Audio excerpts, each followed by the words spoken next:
NASCAR has not responded to the antitrust lawsuit, but these letters from NASCAR President Steve Phelps offer a great view into what the sanctioning body really thinks of 23XI's complaints.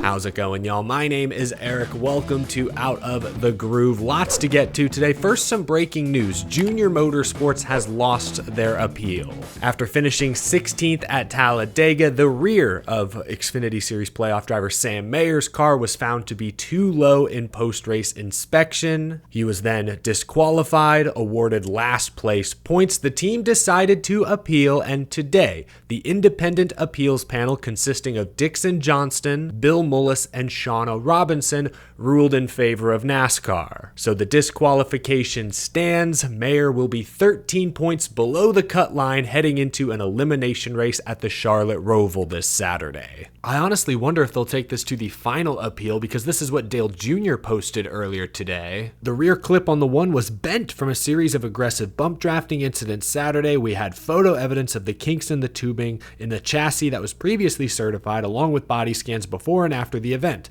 There isn't much we can do about the clip possibly getting destroyed in these races. It happens. Unfortunately, we weren't able to convince the panel of our unenviable situation. On to the Roval. Considering how important every single point is this time of year, I get why Junior Motorsports would appeal, but I am not surprised in any way, shape, or form by the result.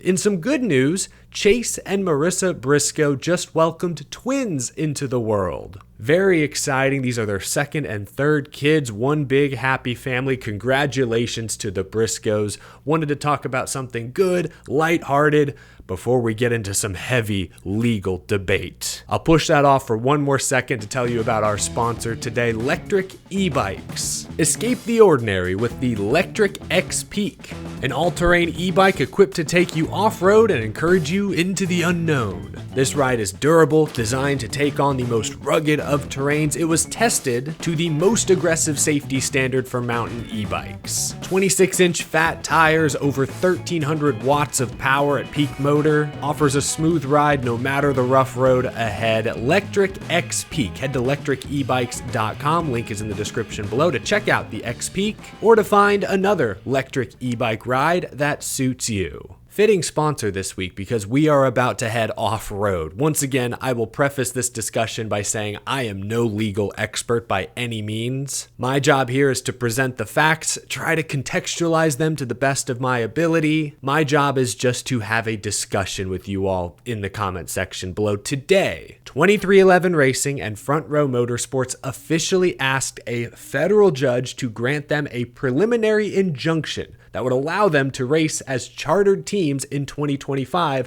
while their antitrust lawsuit is ongoing. There will be a hearing and a decision made by the end of this year, but for now, we wait. The teams posted this photo today of owners Bob Jenkins and Michael Jordan posing together on pit road at Talladega this past weekend. They released a joint statement, quote, "The 23XI and Front Row Motorsports teams are fully committed to competing in next year's Cup Series. Today's procedural filing is the next step in advancing our case against NASCAR and their monopolistic practices while protecting our drivers, race teams, and sponsors by establishing our legal rights to run in 2025.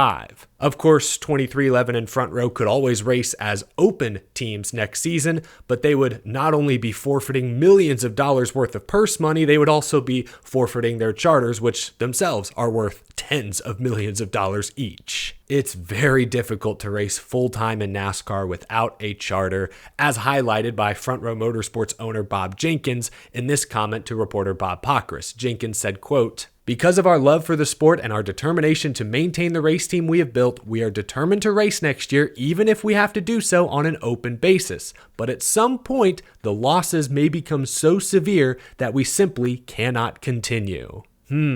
While we wait to see if this injunction is granted, we can read over some letters written by both 23XI and NASCAR that have surfaced as a result of this filing. Again, NASCAR has not offered an official response to the antitrust lawsuit. But these letters from NASCAR President Steve Phelps give us a good look into what NASCAR thinks of all this. Once again, shout out to Bob Pockris. He posted a thread on X showing all of these different letters and documents. I'll link the thread down below if you'd like to check it out for yourself. I encourage you to do so. I will not be reading every single line. I will be hitting on the highlights, but yeah, if you'd like to check them out, I encourage you to do so. We'll start with 23XI Racing's letter to NASCAR, written on September 6th, the same day NASCAR allegedly gave the teams a take it or leave it deal. In this letter, 23XI Racing says they have not been given a fair chance to negotiate with NASCAR and accuses NASCAR of failing to negotiate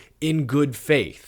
They say NASCAR refused to meet with the team negotiating committee after February, and they list 8 changes that they would like to see NASCAR make to the agreement. I want to focus on 2 of the changes directly related to team intellectual property. 23XI writes, "We will not provide team IP rights to NASCAR unless there's a negotiation that results in a meaningful share of revenue generated by those IP rights." And they continue, "To the extent NASCAR wants to utilize our team IP to promote the sport, we will use best efforts to help make those rights available." Team IP has become a point of contention in recent weeks. If you ask anyone at 23XI, they make it sound like all of their rights have been stripped by this new charter agreement. Put a pin in that for now. We'll come back to intellectual property rights in a moment. NASCAR President Steve Phelps responded to that letter from 23XI Racing. He responded first to 23XI's claims that NASCAR has not negotiated in good faith. Phelps writes, quote, "One party not agreeing to the other party's proposed changes is not a failure to negotiate in good faith. It's the process of negotiation." He then provides a very long, very detailed timeline of every email, meeting, back and forth between NASCAR, the teams, their representatives, lawyers, from June of 2022 to the present day. This timeline confirms that NASCAR stopped meeting with the team negotiating committee in February, instead asking for individual meetings with every chartered team owner. This timeline also confirms that the final proposal was sent to the teams electronically the evening of September 6th at 5:46 p.m. There's no mention of a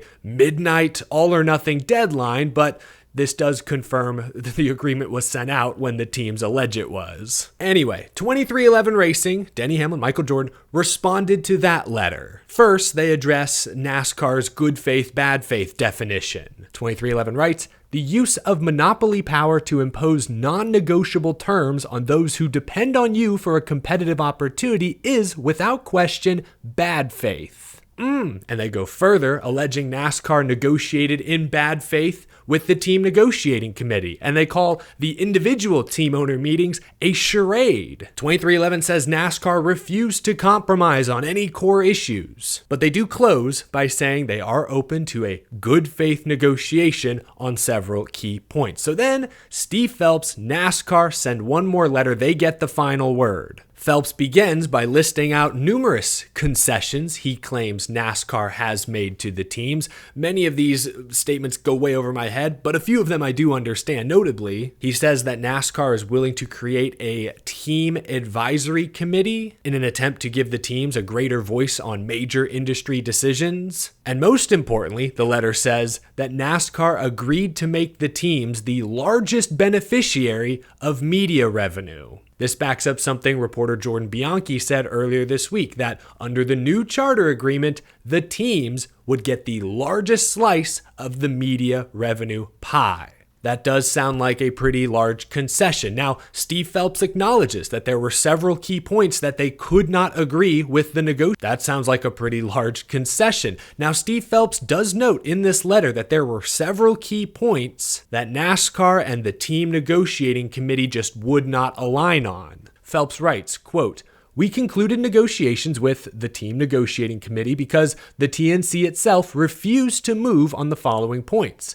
Instead of the reasonable term extension proposed by NASCAR, the TNC insisted on perpetuity. Definition, the teams wanted permanent charters." Despite the significant financial concessions offered by NASCAR, the TNC insisted on 33% of new revenue and 45% of media revenues. So the teams weren't satisfied with just a larger slice. They wanted nearly half the media revenue and some new revenue from new business, I would suppose, on top of that. And then finally, Phelps writes that the teams wanted increased governance rights.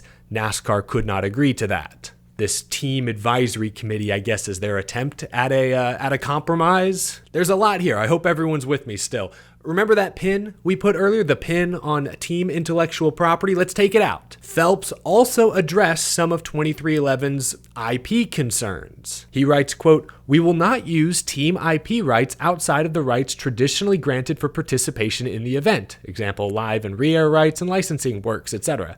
If we would like to use them beyond those rights that are traditionally granted for event participation, then we will work through the new business process." I don't know what the new business process means, but anyway, he continues. "Any team participating in the event has to allow NASCAR the team IP rights to promote the sport, and it's consistent with past and current sporting practices.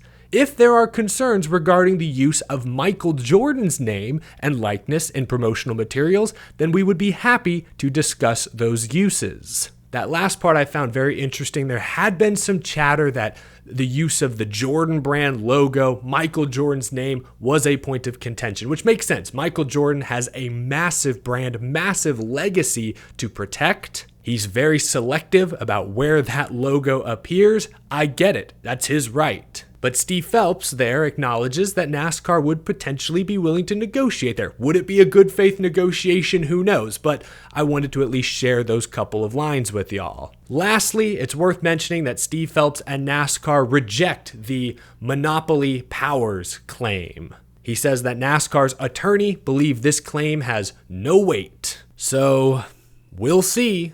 All of these letters, 23XI, NASCAR's letters, are written with tons of legal fluff. I get the impression from NASCAR's side that they were writing these letters with gritted teeth. Have you ever been in a position where you have to be pleasant, have to be social with someone you just can't stand? You know, "Oh, hey, how's it going? What's up? Oh, you doing well? Yeah." You find yourself smiling a little too much, trying to overcompensate, trying to mask your true feelings. Both 23XI and NASCAR come off as very professional, I would say, in those documents, but NASCAR in particular, it sounds like they're trying really hard to be not only professional, but cordial. If this thing goes to court, I fear at some point politeness is going to go completely out the window. But that last point, NASCAR, is it a monopoly? Are they using their monopoly powers nefariously? I really don't know. Again, I am no expert on this subject by any means. All I do know is that NASCAR is by far the biggest stock car racing series in the world, and they would argue that's just because they're great promoters. They have a great product. But what the teams would argue is that NASCAR has tried to squash competition. They own a bunch of the tracks: Daytona, Talladega, Martinsville, Phoenix, Kansas, etc., etc. They bought ARCA a few years ago. They prevent the teams from going off and forming their own races and series. Another huge concern, I believe, is the next-gen car. NASCAR, not the teams, designed it. NASCAR owns the intellectual property. NASCAR also selected the vendors that the teams have to go to and pay to get the parts. The teams are powerless here. As prices rise and fall, as NASCAR implements new rules changes, more times than not, the teams are the ones on the hook. More money is great. Larger split of the TV revenue? Awesome. But the concern the teams have is, what if the next gen car gets more expensive? It's not if, it's when. What about when the next gen car gets more expensive? What if the NASCAR selected vendors raise the price? They have no competition. The teams can't go somewhere else to buy the parts. They have to purchase these parts from these NASCAR selected vendors. I think that's a huge sticking point here. I think that's why some teams were not satisfied with just a larger slice of the revenue. That's why they wanted a larger seat at the table. They wanted to truly have a say in the governance of the sport, especially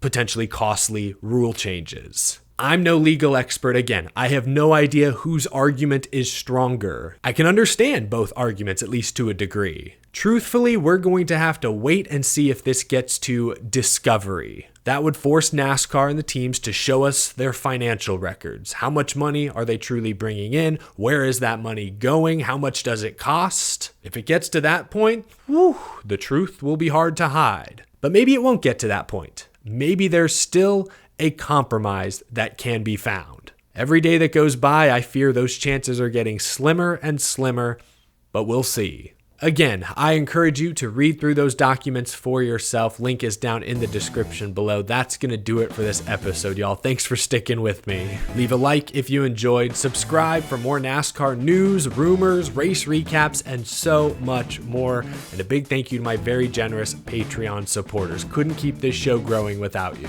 I will see you all again soon. Have a wonderful rest of your day, folks. Thank you so much for tuning in.